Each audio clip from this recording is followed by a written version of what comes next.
मैं एक गरीब लड़का था जिसने अपनी जान जोखिम में डालकर बीजिंग की अमीर एरिस लिन मू वान को किडनैपर से बचाया था।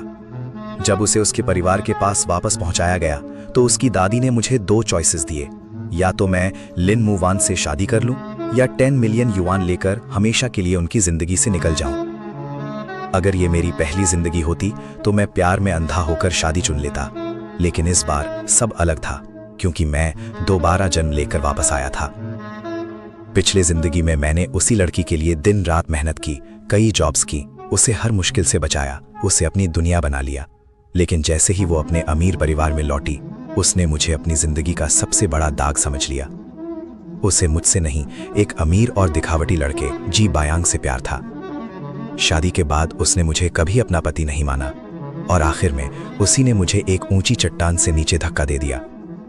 मरने से पहले उसके शब्द आज भी मेरे कानों में गूंजते हैं, तुम जैसे गरीब इंसान कभी मेरे लायक नहीं थे। इसलिए इस जन्म में मैंने बिना एक पल गवाए पैसे चुने और वहां से निकलने का फैसला कर लिया। लेकिन लिन मू वान को लगा कि मैं कोई खेल खेल रहा हूं। उसे विश्वास ही नहीं हुआ कि जो लड़का कभी उसके लिए सब कुछ छोड़ सकता था, वो अब उसे बिना पीछे देखे छोड़कर जा रहा है। उसके साथ खड़ा जी बायांग भी मुझे नीचा दिखाने लगा। दोनों मुझे लालची, गरीब और नीच कहकर अपमानित करते रहे, लेकिन इस बार मुझे उनकी किसी बात से फर्क नहीं पड़ा। मैंने एग्रीमेंट पर साइन किया, पैसे लिए और उनसे हमेशा के लिए रिश्ता खत्म कर दिया।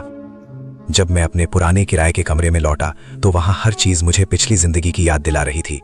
वो टूटा हुआ गिलास, वो पुरानी चीजें जिनके लिए मैंने कभी अपनी जरूरतें कुर्बान की थी।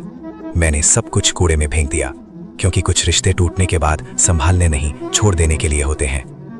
लेकिन कहानी यहीं खत्म नहीं हुई। लिन मू वान और जी बायांग मेरे कमरे तक आ गए। उन्होंने फिर मेरा मजाक उड़ाया, मुझे नीचा दिखाने की कोशिश की, मगर इस बार मैं वो आदमी नहीं था जिसे वो जानते थे। मैंने साफ कह दिया कि अब उनकी मेरी जिंदगी में कोई जगह नहीं है। उस दिन मुझे एक बात समझ आ गई थी, इंसान की सबसे बड़ी गलती किसी से प्यार करना नहीं, बल्कि अपनी कीमत भूल जाना होती है। कई लोग मेरी वीडियो देखते हैं लेकिन अभी तक सब्सक्राइब नहीं किया। हो सके तो चैनल को सब्सक्राइब कर देना।